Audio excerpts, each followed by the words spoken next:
Hey everyone, I have an amazing KO analysis for you today. This time, we're going to be looking at how the only professional KO, 100 Thieves Steel, approaches the agent. Today we'll be looking into how Steel makes KO a viable agent for his team.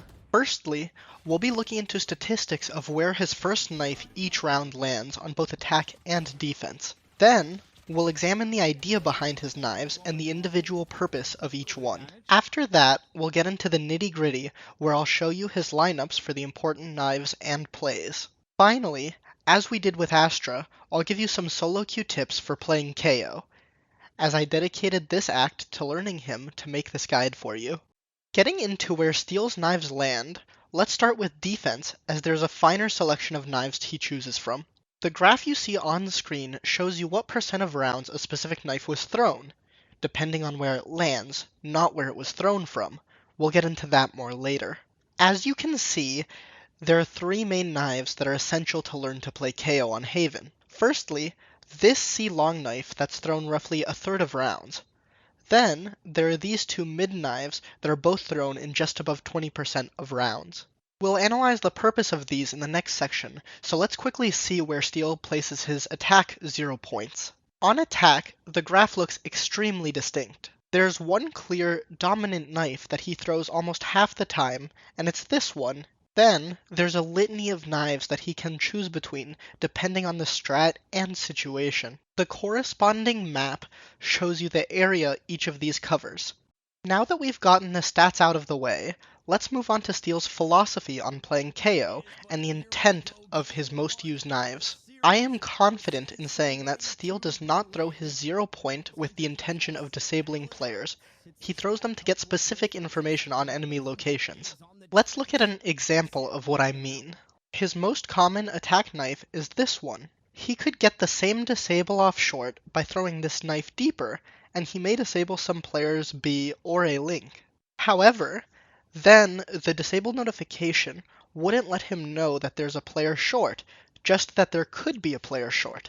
This distinction is important for you to appreciate Steel's KO lineups that often don't look ideal because they don't cover as much area as possible. One other intricacy to cover before looking at any individual knife is the information gained by both teams. One of Steel's most common defensive knives is this C long knife that will give 100 Thieves info on anyone close to C.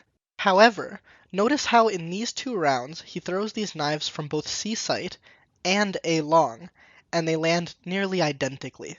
This highlights another subtlety of Steel's 0 points. They do not give opponents reliable information on his position. To push this even further, let's look at his left window knife. Notice that when he throws it from B site, he delays it a few seconds so that it activates at the same time it would as this other round when he throws it from A long. If nothing else, I hope this observation demonstrates how much details matter at the highest level of play. Now, let's look at a few specific knives and what they accomplish. Starting with defense, the main goal is to get an image of how the attackers are spread out across the map. Nearly all the knives you see on this map do exactly that. They give defenders information on if the attackers are taking early control of key areas on the map. The only exception here is his A-link knife. On rounds where he plays B, and here's a rush towards A, he throws a knife at the wall here while rotating to A. This gives the A defenders info on how many attackers are pushed short, and should hinder their take as they get disabled. Moving on from defense, let's look at attack, where I believe each knife has an exact purpose. Starting again with the most used knife, that's thrown into A long cubby, tells Steel if any defenders are pushed short.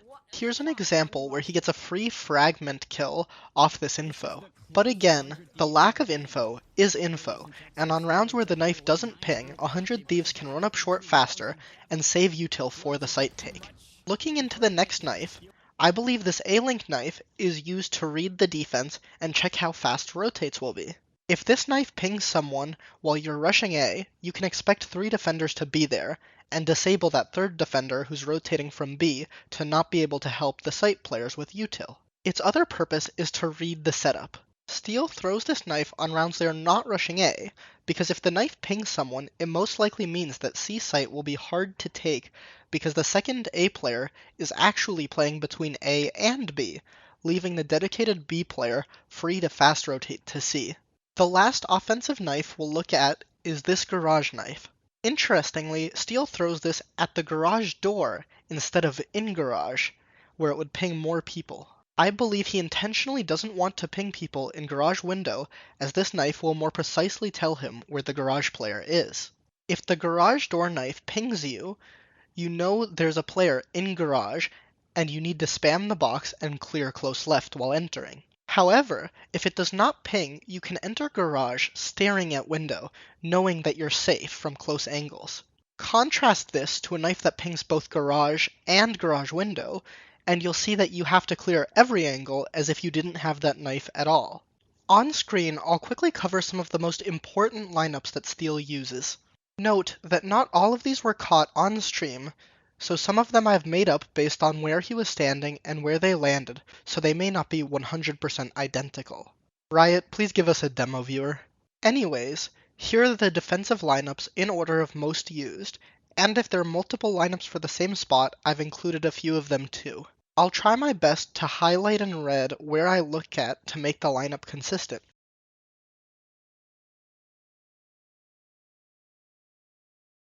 Now, moving on to attack, these are generally easier, but there are a few interesting ones that you still need to learn. Knife deployed.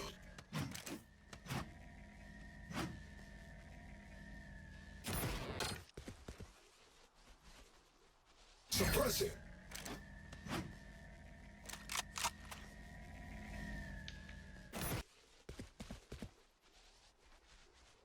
Knife deployed.